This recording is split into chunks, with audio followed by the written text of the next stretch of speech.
we should with each other. I said, video game lover. We should with each other.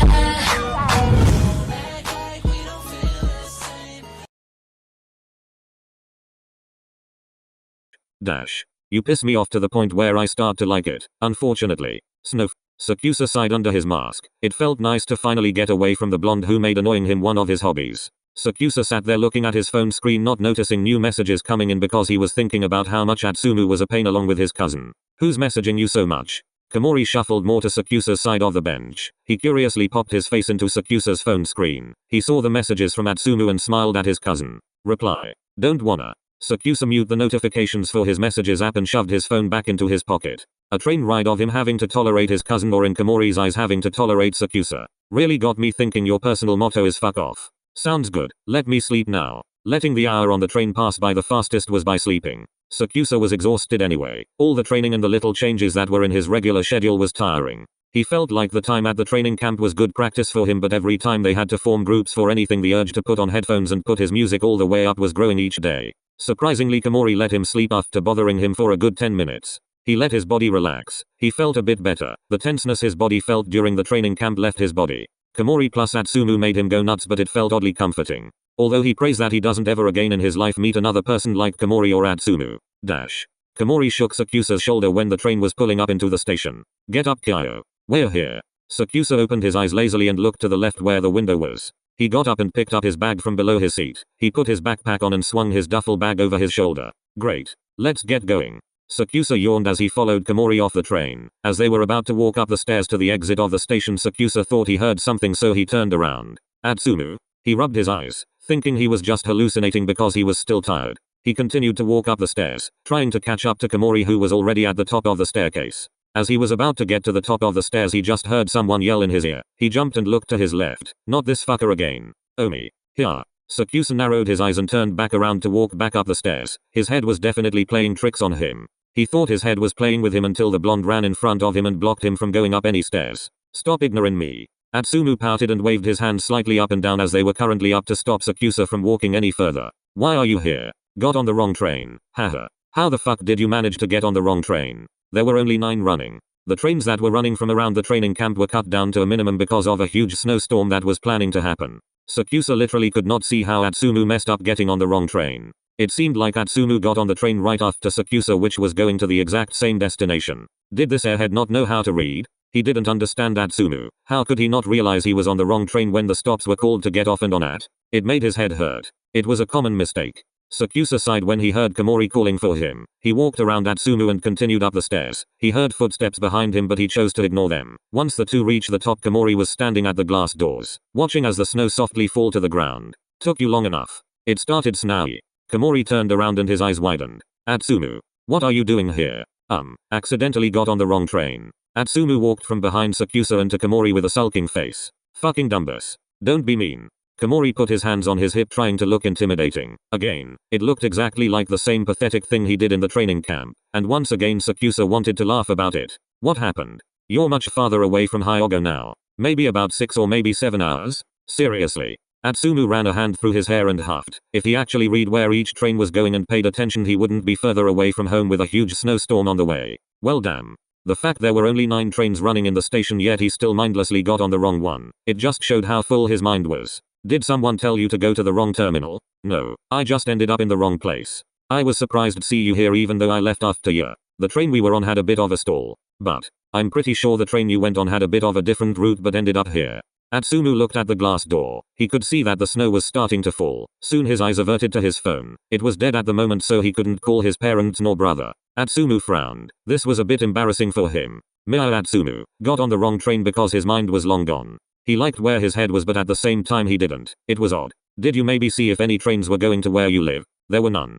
Komori scratched the back of his head and looked at Atsumu sympathetically. What do you plan on doing now? Dart. I don't actually have a plan. Kinda stuck on what I should do. Sakusa sighed and looked out of the glass door. If he stayed any longer he would be going home in a snowstorm. I don't know what you want to do, but you're wasting my time. The last bus for a while would be arriving in 10 minutes, at least what he saw on his phone. He walked for the door. He didn't really care if Komori wanted to stay with Atsumu. Eventually he would make his way home.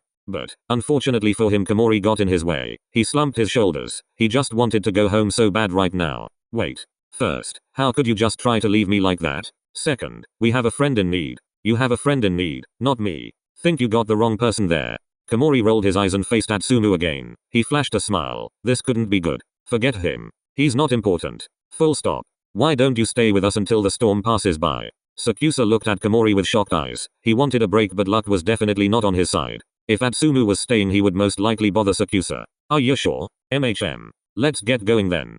Komori opened the glass door and was hit with a wave of coldness. He shivered and held the door open for the other two. Kyo, what time is the bus coming? Sakusa scowled and took out his phone. He looked at his phone blankly. Well, until he saw that the last bus was coming. 2 minutes. He looked like he saw a ghost. It takes 5 minutes to walk to the bus stop. 2 minutes. 2 minutes. We really have to go now.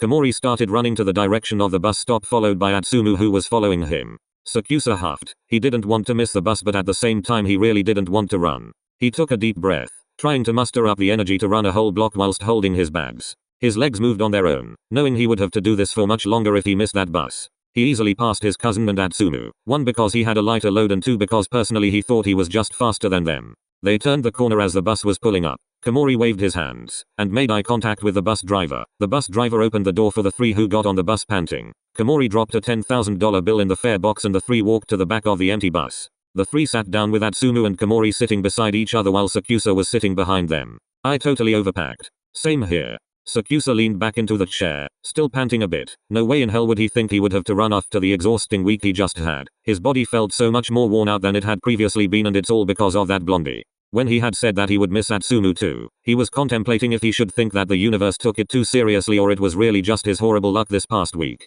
I have an idea. What if we hang out at Kyo's place until the storm passes by? Absolutely not. Sakusa really didn't know what was going through Komori's head. He just actually met Atsumu, and actually spoke to him. It's not like he and Atsumu are friends, more like acquaintances in his eyes. Your house is bigger than mine though. So? The only difference is that I have a basement. That's still bigger. Are you kidding me? Beat it. I am so very hurt.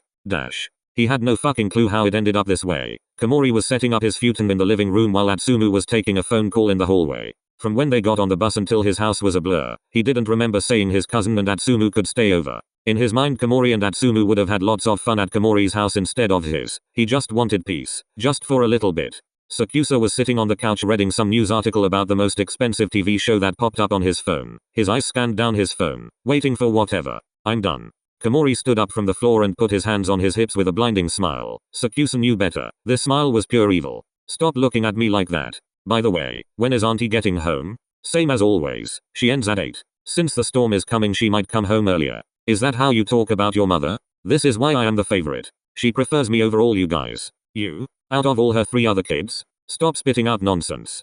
Komori rolled his eyes and sat down on his futon. Komori is more energetic and vibrant than all 3 of the Sakusa siblings combined, at least in his opinion. The most energetic sibling is the middle child, which is his sister, and the second is his eldest brother. Sakusa very much sees them as walking rainbows. Everyone is always brighter than him. Standing out was never his thing. You're no fun. I wasn't trying to be fun.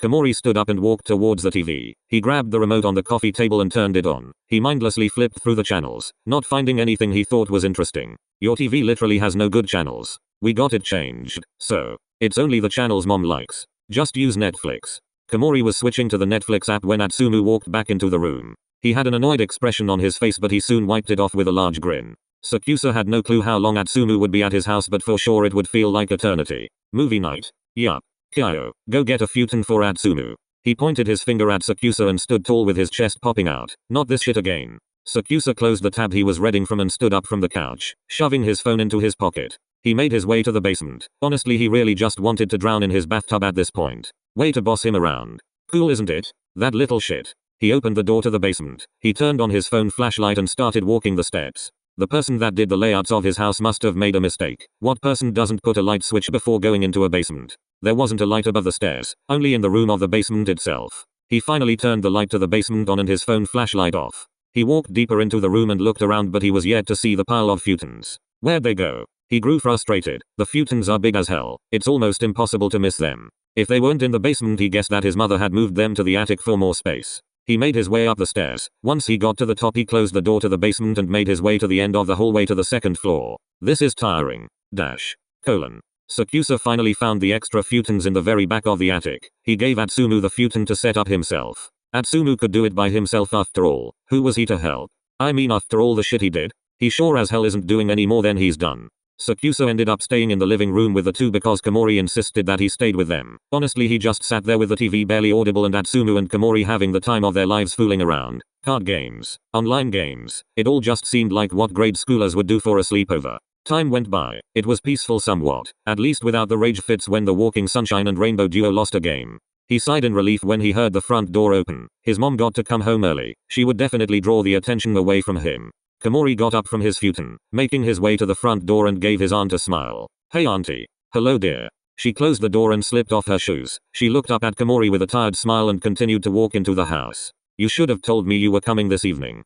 Komori. Coming here was very sudden because of the snowstorm and all. Komori smiled and led her to the living room. As she walked in the room she spotted Atsumu. Her eyes widened a bit. No friend had ever been over before, even if Komori was there. Who must you be? Atsumu got up from his futon and bowed. Mia Atsumu ma'am. Nice to meet ya. Likewise dear. May I ask, what are you doing here with the weather so bad? Atsumu stood up straight and looked at the women, not knowing what exactly to say. He's a friend from the training camp. He got on the wrong train so. I hope you don't mind him staying here. Of course not. Make yourself at home. I'll make dinner for you boys. She smiled and walked out of the room. She felt good that a friend was over. She really wanted her son to chase after the things he really wants like he did for volleyball. Sakusa literally lacks motivation in everything except volleyball and keeping his body healthy and toned. Everything else that comes to him is always given the same answer. Do I have to do this? In other words, he's just lazy as fuck for the things he doesn't like doing. Sakusa got up from the couch and started to walk upstairs. Before Komori could say anything he did. Taking a shower. Alright. Dash. He took a quick shower and locked himself in his room. He unpacked his bags and plopped down onto his bed. Whoa. He rolled over onto his stomach and put his face into his pillow. As he was getting comfortable he heard his mom call him. He huffed and got up from his bed. He knows his mom is having a harder time ever since his dad passed away a year ago. It's really only him and his mom in that big house. He unlocked his door and opened it. He closed the door behind him and walked down the stairs. He walked past the two in the living room and made his way to the kitchen. What is it? Can you please get dinner started please? I'm just so tired. What do you want me to make?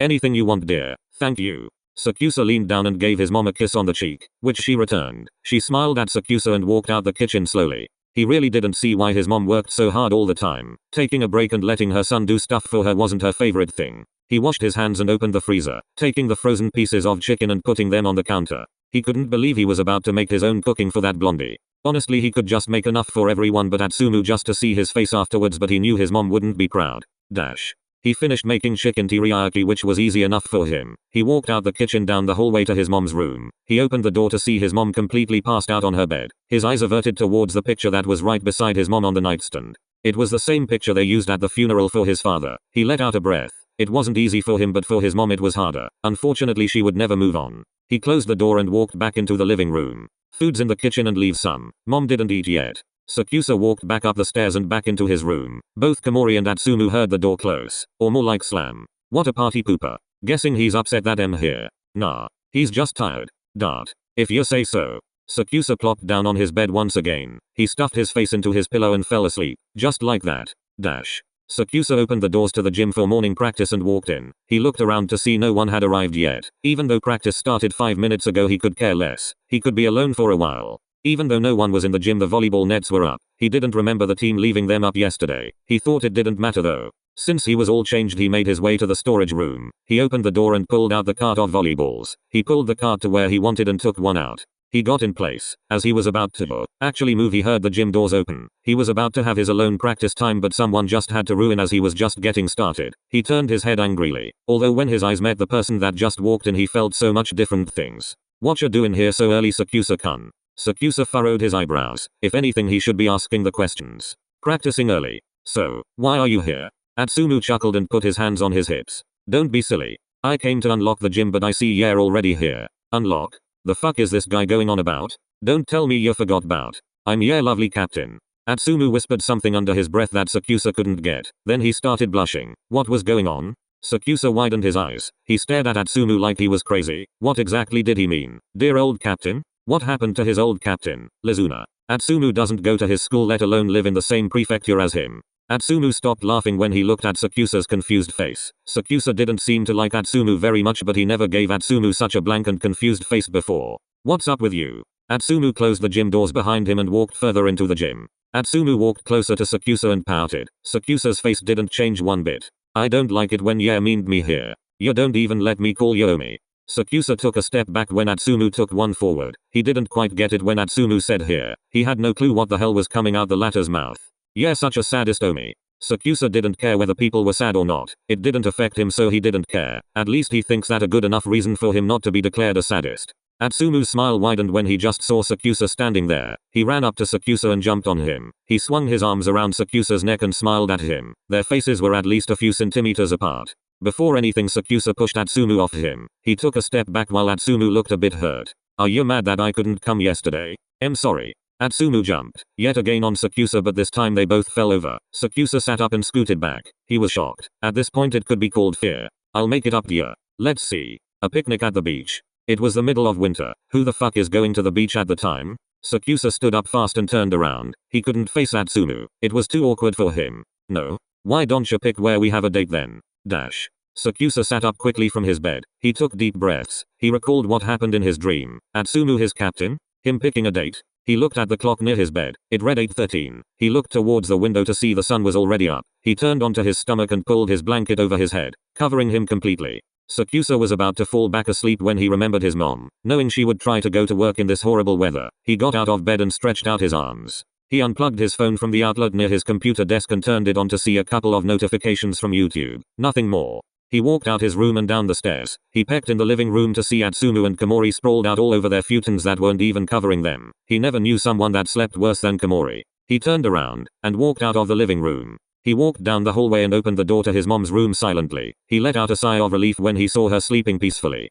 He was about to leave the room when he saw the outside of the window. There was no sun coming in from it. He walked silently to the window to see snow was completely covering it. He didn't think the snow was that bad. He walked out the room and closed the door silently. He walked towards the front of the house and opened the curtains to the window that was right next to the front door. Since the window wasn't as low to the ground as his mother's window was, you could somewhat see the outside. His eyes averted towards their driveway, which was completely covered in the little energy he had left his body. All the previous years when it snowed was never this bad, and shoveling the driveway was going to be horrible. Sakusa usually does it by himself. If his siblings were over for winter break, they would help. He was curious about how high the snow was. It was definitely over 2 feet, since that's how much distance was between the ground and the window. What a pain. He closed the curtains and walked back to the kitchen. He went to the fridge and opened it. He bent down a bit and took his container of pasta salad out. He closed the fridge door with his hip and he placed his food on the kitchen island. He took a fork out of the drawers and plopped down on one of the kitchen stools. He opened the container and shoved his fork in the bowl. He just wanted to relax, but first, that loud blondie is in his house, and second, the snowstorm was way worse than he thought it would be. He turned on his phone, which automatically opened due to face recognition. The news app on his phone never had a break. The notifications kept rolling in to the point where he pressed on it. He read that they were saying the snow was around 80 centimeters tall. He kept reading until he heard a noise. He turned to the left of him. He probably would have forgotten that Sumu was even there if he didn't show up just now. The two just stood there looking at each other. Morning. Morning? Sakusa made it sound like he was questioning whether to greet Atsumu or not, which made Atsumu a bit uncomfortable. Atsumu connected his hands behind his back and looked at the floor. Dart. Do you know where the restroom is? Last door down the hall. Atsumu nodded and left the kitchen as fast as possible. Of course Sakusa knows where the restroom is. He lives there. Idiot. Course he knows. Atsumu facepalmed. He asks pretty idiotic questions at times. And for Sakusa, he's more of a dumbass than I thought. Komori ended up waking up shortly after. The snow looked so fresh and white, so Komori bothered Sakusa in going outside to shovel up the snow. Is this where the gods want him now? Thanks for helping us, Atsumu. It's really no problem. Feels kinda good not fighting with Samu to see who gets done faster. You sure guys really compete a lot? Yeah. We should make a snowman afterwards. Okay. The three of them finished the driveway after what felt like so long. The snow was so high up. It took so much effort just to take a step in it. Komori and Atsumu started to build a snowman outside while Sakusa just went back inside. You can be any age to build a snowman. Finally the time came for Atsumu to leave. 3 days later. The days felt so long with Atsumu there. Komori dragged him out to see Atsumu off. The things he does these days. It stopped snowing, but the snow was seriously high. Civilians had to help the cities with shoveling up snow since it was bad. Sakusa was standing side by side with Komori while watching Atsumu get on the train. Atsumu waved, which Komori returned. As the train was leaving, Sakusa gave Atsumu a smile wave. It was enough to leave a huge smile on Atsumu's face. Sakusa went home alone while Komori went back to his house. Going to the training camp to now felt so long. He never knew days could feel that long. He was now sitting on his bed scrolling through Instagram when he came across Atsumu's account. He was about to ask himself how Atsumu was on his feed again, but he remembered after Atsumu saw himself on Sakusa's Instagram he followed himself. He sighed and scrolled past Atsumu's post. Nothing seemed to interest him in the app. He exited the app, but as he was doing so a notification popped up. He accidentally pressed. Once the app loaded in, he saw the message was from no one other than Mr. Blondie. You and unknown's messages. I'm enjoying the train ride, Omi smiling face licking lips. Blizzard. It's been so long since the two had actually seen and spoken to each other. Atsumu seemed more laid back than how he was in high school. Sakusa just seems like he wouldn't completely make someone feel like they weren't alive at the moment. You can do whatever you want till everyone else gets here. Okay, thanks. Sakusa walked over to the bench. He took off his small bag and sat down on the bench. He placed his bag in his lap and started tapping away on his phone mindlessly again. He still felt cold from the outside. He didn't know what else to do. The atmosphere with him and Atsumu just felt so odd and awkward, but it felt nice being around Atsumu again. He wonders how things are going to be when he finally meets the team. Honestly, the main thought circling through his mind is if Atsumu is going to be the same way he was in high school when it came to him. Hey, Omi. Sakusa looked up from his phone to see Atsumu standing in the middle of the court with a cart of volleyballs. He placed his phone in his lap and gave Atsumu a raised eyebrow. Wanna hit some sets?